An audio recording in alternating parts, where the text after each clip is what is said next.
So hi everyone, welcome to this video. So in this video we are going to look at wave motion. So I will teach you wave motion using this 2025 question which I found. So before I start, don't forget to subscribe and share the video, and also comment which video I should make next for you. So don't worry, even if you don't have any idea on wave motion, by the end of this video you know how to solve almost all the wave questions.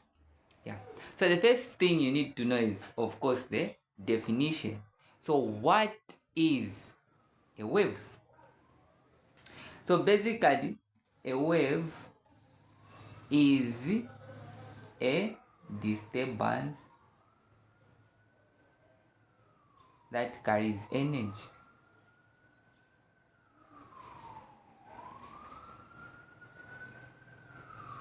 Without the material moving itself. So what do we mean when we say a wave is just a disturbance that carries energy without the material itself moving? So here you can pick an example of a rope. So a rope is a good example of a wave. So let's say this is a normal rope. Then you pick it up.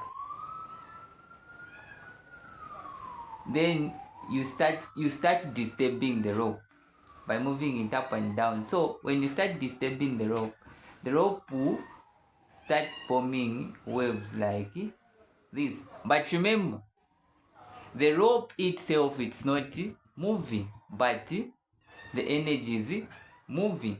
So this is what is known as a wave. It is another way of transmitting energy from one place to another without the material itself being moved.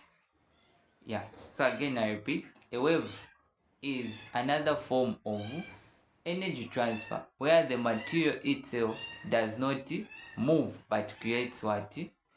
Vibrations. So now after we have known what a wave is, next we are going to look at the types, because you need to know the types of waves. So basically we have two types of waves. The first type of wave we have is known as transverse,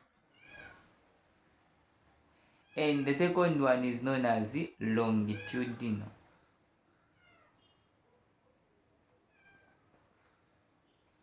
So mostly in your exam, the type of wave which they like bringing is, of course, this one, which is called the transverse wave. So what exactly is it, the transverse wave? So in simple terms, a transverse wave, this is a wave in which the particles move up and down while the wave is moving forward. So what are we saying? So these are waves, and the waves are moving this side, but the vibration are going where? Up. You have seen that? So meaning, if the vibration are going up, whilst the wave is moving where? This side, meaning they form a what?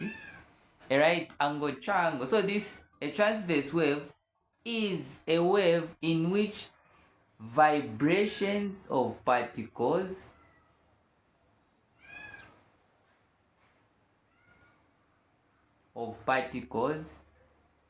are at right angle with the direction of the wave.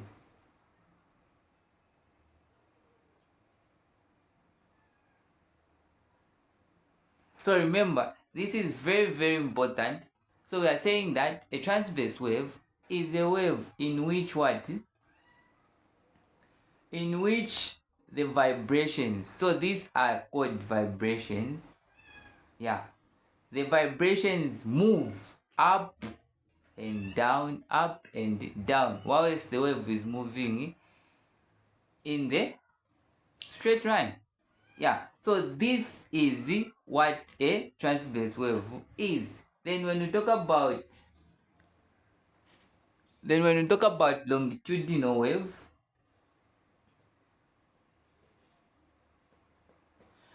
we are saying longitudinal wave, this is a wave in which particles vibrate. Here the vibration are parallel to the direction of the wave. So what do we mean? So in this type of wave, this is where now we have these.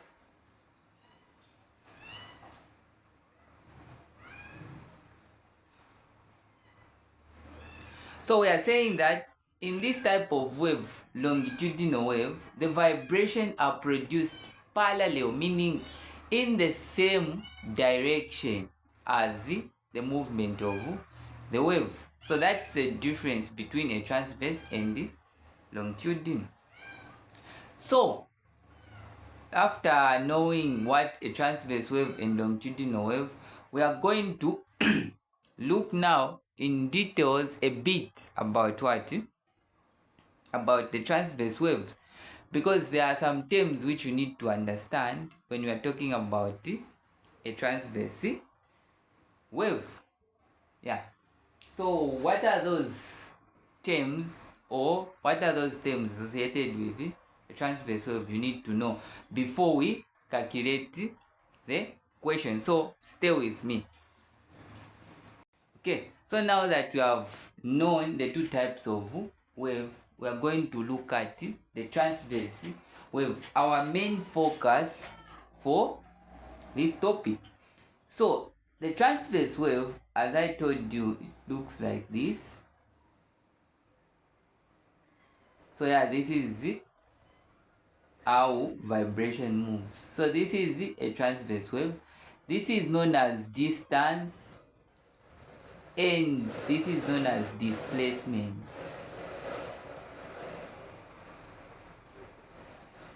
Why are we saying this is displacement, and in this direction it's distance? Remember, when you are looking at vectors and scalar quantity, we say that displacement has both the magnitude and the direction, meaning it can either be positive or negative. That's why we have put it in the y direction. Whilst the distance only has the magnitude but doesn't have direction. That's why the distance is in the x-axis. Yeah. So the first term which you need to understand when you are looking at a transverse wave is the highest point in the wave. So the highest point in the wave is this one. Why are we saying this is the highest? Because this is the positive side going up and this is the negative coming down. So between positive and negative, we know that positive is bigger. So meaning if we have a highest point in the what? In the positive side, that is the maximum. So the highest point is known as the crest. So remember, we have the crest, which is the highest point in the wave. So some of you are wondering, so if we have the highest point in the wave, meaning we should also have what? The lowest point in a wave. So the lowest point in the wave is known as the trough. Yeah, so you need to know these two terms: trough, the lowest point. Yeah, so these are the first terms which you need to understand on the wave. Then the next one is what is known as amplitude. So what is amplitude? So amplitude is also given by the letter A. So the amplitude is the maximum displacement from the rest. I didn't say distance, but I said maximum displacement. So what do I mean? So the maximum displacement from rest. So rest is 0. We know that everything starts from 0 as it is the rest what? Position. So if the wave has displacement going up, reaching the what? The crest. So meaning this distance here and this distance here are what are known as amplitude. So remember, amplitude can either be the maximum displacement or the minimum displacement from the rest position. Why do we say so? Because displacement as direction, so it can either be positive or negative. So this is just the maximum displacement of particles from its resting position.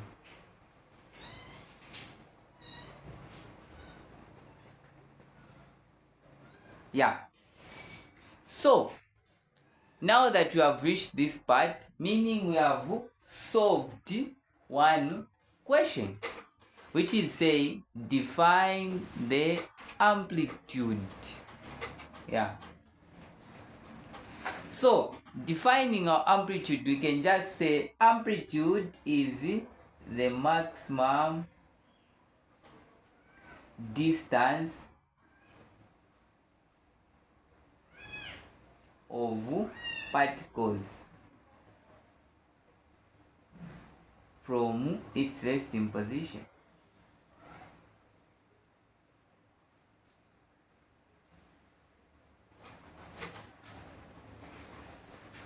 That's all. Then you have solved. So remember, these terms I'm teaching you, they come. I'm not teaching you for the sake of learning, but I'm teaching you because they like bringing definitions.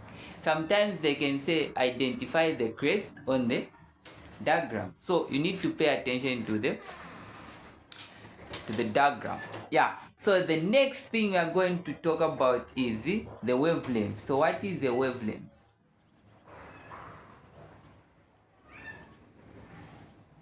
Yeah. So the wavelength is basically the minimum distance at which a wave repeats itself. What do we mean?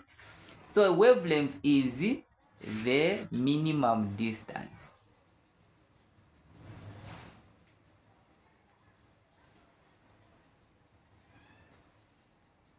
at which a wave repeats itself.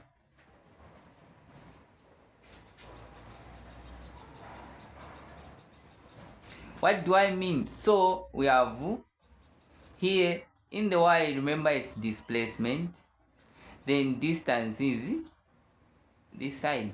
So when you talk about the wavelength, we are saying it's the minimum distance at which a wave repeats itself. So for example, if we have this and this and this and that, yeah. So let's say this is the crest and also this is the crest. So meaning the distance from one crest to the next crest, that is what is known as wavelength. We are saying because the crest has repeated itself, so we are saying that this is the minimum distance at which a wave repeats itself. And one more thing, wavelength is equal to trough plus crest. So when you add a trough and a crest, you get one wave. Yeah, or the wavelength. Yeah. So these are some of the terms which you can find. Then the next term we are going to look at is the period. So the period is basically the time taken for one complete vibration particle. So this is the time taken for one complete vibration.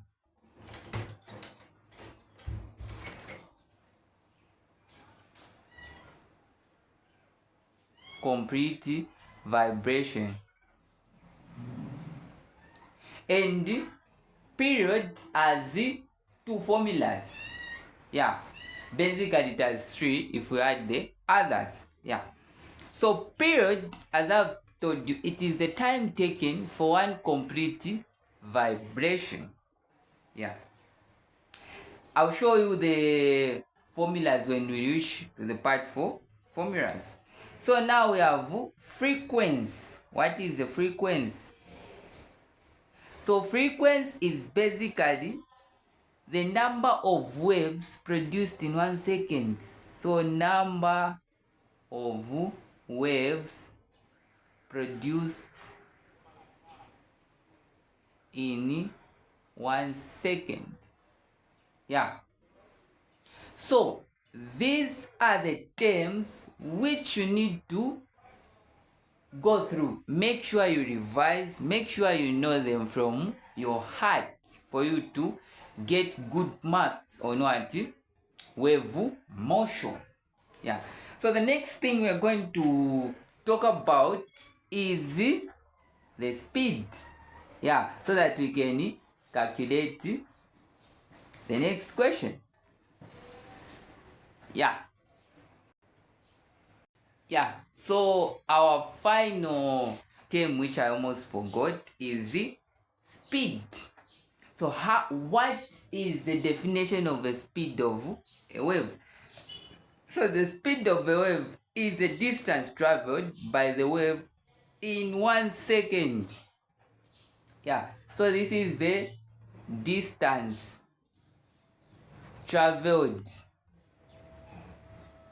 by the wave in 1 second.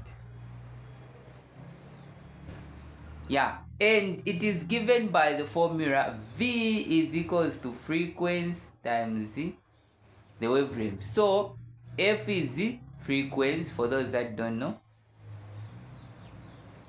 in what? Hertz. So always frequency should be in Hertz, then the wavelength should be in meters. Convert it if it is in centimeters. So always the wavelength should be in meters, and V is obviously for the speed. So this is our first formula which we need to know. Yeah. So knowing that formula, meaning we can solve our second question, which is saying calculate the speed of the wave. We're saying the speed is the distance traveled by the wave in 1 second. So how can we calculate the speed of the wave? So we are going to use the formula, of course. So we say V is equals to frequency multiplied by the wavelength. Yeah, so remember in physics you need to write data. So what is our frequency and what is our wavelength? So when we go back on the diagram, we can see that there is no frequency in the diagram, but the question is saying the figure below shows a wave with a frequency of 40 Hz. So the frequency they have given us in the question, which is 40 Hz. Then the wavelength, remember I told you the wavelength is 1 trough plus 1 crest. So a crest and a trough forms what? A wavelength. So here if you look at the diagram, you can see that this is the trough, which is the lowest point on the wave. So this is half. This trough is not finished. Again, when you come here, you can see that this part is also what? The part of the trough. So meaning if this part and this part were added together, they form what? One trough. Then if this is a trough and this is a what? A crest. So meaning this number we have here is our wavelength, because it has one crest and one trough. Remember, this is not a trough, it's half plus the half here. You have one trough, which forms one wave. So the wavelength we have is 1.5 meters. Then here, what you need to do is just put in everything in the formula. So we have 40 hertz multiplied by 1.5, which gives us our velocity to be, which gives us 60 hertz. Not hertz, sorry. 60 meters per second. So this was our velocity. So this is how physics questions are simple. So what you need to do is you just need to revise and be sure to watch this video, because I've basically summarized everything you need to know on what? On the wave. So remember, speed does not have one formula, it has two formulas. So the other formula for speed is speed is equals to distance divided by time. So why am I showing you this other formula? So this other formula also works if we don't have frequency. What do we mean? So the distance in our wave is what is the distance known as? So the distance is known as the wavelength.